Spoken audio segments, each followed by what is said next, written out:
The pâte sucrée, or the sweet dough, is almost like a cookie dough.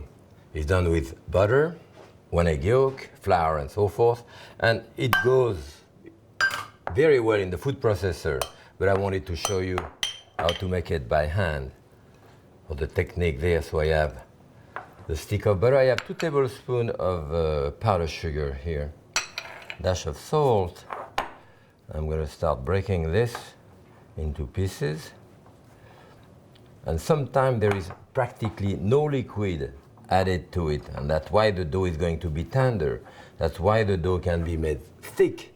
And even if it's thick, the heat goes through because the dough is porous. And because the dough is porous, then it's like a thick cookie. I'm going to add, maybe 1 tablespoon, maybe not even of water or milk, and then an egg yolk in there. Again, working the dough this way. I mean, the technique, proper technique for that is to bring the dough together and to crush it with the palm of your hand. In a technique we call phraser.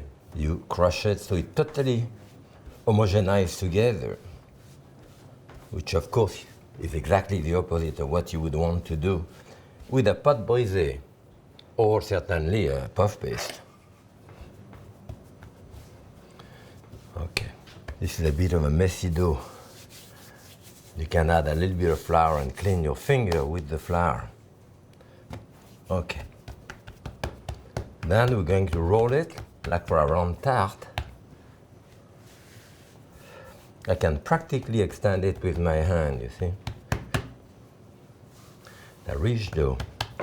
And you don't do it as thin as you would do a pâte brisée, you know. Very delicate.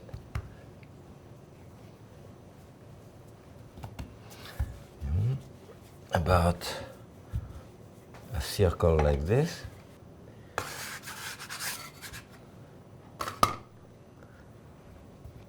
Again, the same idea. You unroll it.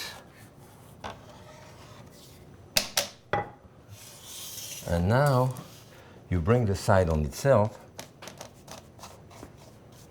to make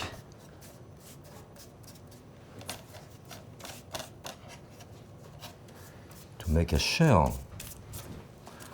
I turn it on itself like twice. And again, the type of thing that you could not do, you would not want to do with, as I say, a pie dough, because the thickness of dough will get raw in the center and will not really work. But the pâte sucrée will be like a cookie.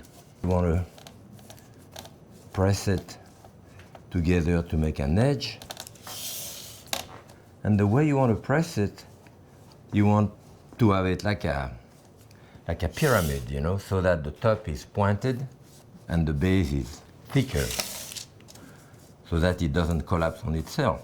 And then to finish it up, you can press it this way with your index finger. And you can cook this like a large cookie and then fill it up with raspberry, for example, a bit of raspberry preserve in the bottom, fresh raspberry, a glaze on top. And that's a wonderful tart, and that keep a long time, several days cooked like a cookie. The delicious dough.